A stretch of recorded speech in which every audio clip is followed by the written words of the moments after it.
What number would you give them and why? Let me pull the screen down. There you go, rubber ducky. Please, Sandra. I would give Ernie a 5 out of 5 consistency, and Bert, I would give him a 3. Okay. Can you tell me how you metric those? Love that. 5 out of 5 and a 3 out of 5. Give me if you don't mind. Because Bert has the 2 lower scores, which are inconsistent with his high scores. Oh, so you're looking at this one and kind of throwing those down, and then saying these 3 are more consistent with the high end. Yeah. Good. I'm going to pick on that high versus low in a second, but I love this, by the way. What you are actually describing is, there's a couple different English words for a threshold. You've established a threshold, and you're counting percentages above and below a threshold.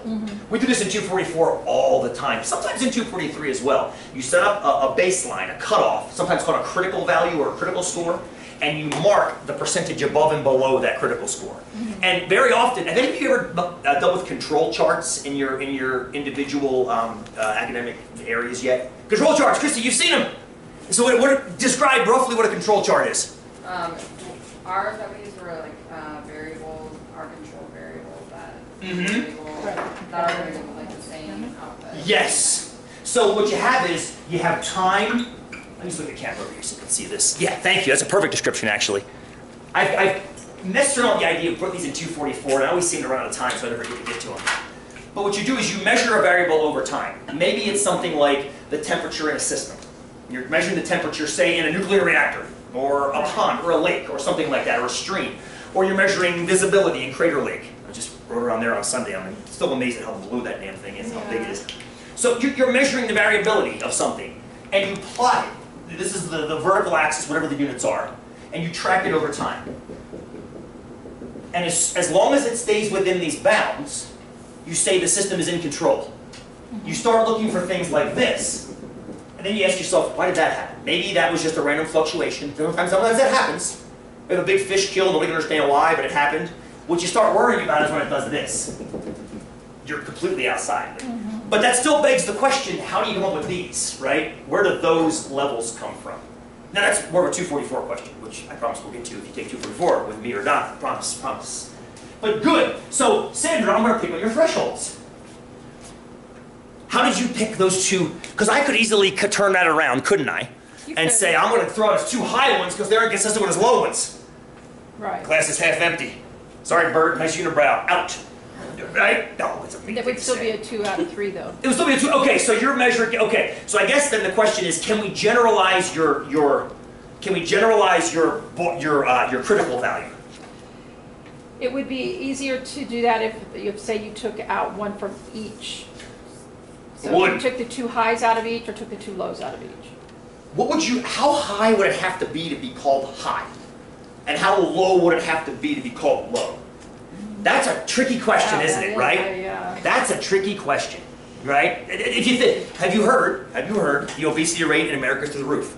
Yes. Right? Yes. Do you know one of the reasons why it's through the roof? McDonald's. No, just kidding. Maybe. No, because Maybe. Possibly. fast foods and anything that's easy to grab is so cheap, and then when you go out and buy organic foods, we went out and bought organic food, it was like $200, and it was just really less. I totally feel that pain. I'm thinking of something not even related to that, though. I got the Sandra? It's the way that they measure the BMI. All you've got to do is change your definition of obese. The same thing happened with the definition of autism. Autism rates spiked back in 2009, 2010. Yes.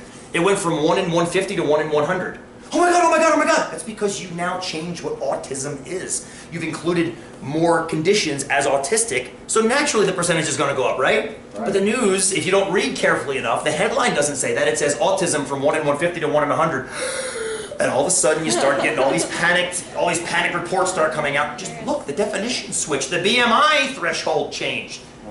Naturally, that's going to change the percentage of those that fall above her. This is why I'm picking on your threshold, Sandra. That's the only reason I'm picking.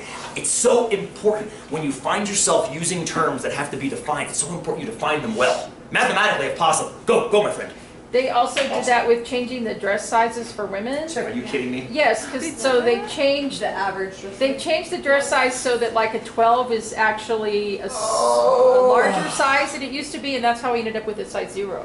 Victoria's because to make this, to Victoria's make the Secret's fault. sizes It adjust, just makes my neck they stiff. had to go Just thinking about backward that. and add more the opposite direction.